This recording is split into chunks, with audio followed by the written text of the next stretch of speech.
pa lang napapansin na nila mga gawi kong parang hindi pambabae. Kasi bis na Chinese garter, laruan ko ay text sa cholens. Tapos ko jamming ko lagi noon mga sigang lalaki sa amin. Nung ako'y mag-high school ay napabarkada sa mga bay. Curious na babae na ang hanap din ay babae.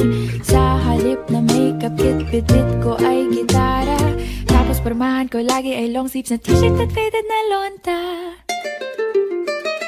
Pero nung makilala kita, nagbagong bigla ang aking timpla. Natutuwa ko na magpariban at mag-ahit ng kilay at least once a month. Hindi ko alam kung anong meron ka na sa akin ay nagpalambot ng bigla. Sinong mag-aakalang lalaki pala ang bibiyag sa tulad kong tigreng gala. Kahit ako'y titibo-tibo, puso ko ay titibok-tibok pa rin sa'yo. Isang halik mo lamang at ako ay tinatablan. At ang aking pagkababae ay nabubuhayan na para bang bulaklak na namumukadkad. Dahil alaga mo sa dilig at katamtamang sikat ng araw-araw mong pag-ibig sa aking buhay nagpapasarap.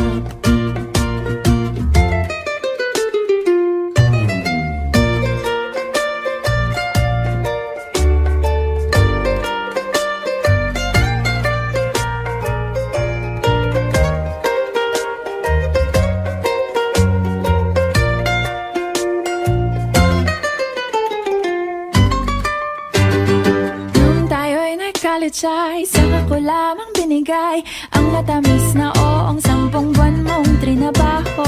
Sa halip na tsokolate at tipikal na mga diskarte, nabihag mo ko sa mga tula at sa mga katamong pabebe. Kaya nga noong makilala kita, alam ko na agad na mayroong himala. Natutuwa kong magtakong at napadalas ang pagsuot ng bestidang pula. Pero di mo naman inasam na ako ay magbagong tuluyan para patunayang walang matigas na tinapay sa mainit na kape ng iyong pagmamahal. Kahit ako'y titibo-tibo, puso ko ay titibok-tibok pa rin sa'yo.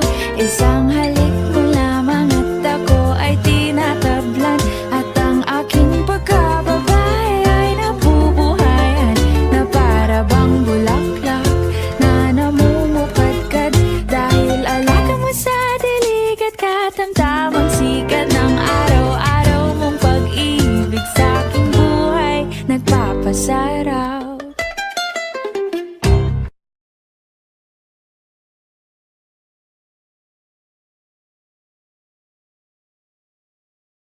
Mentally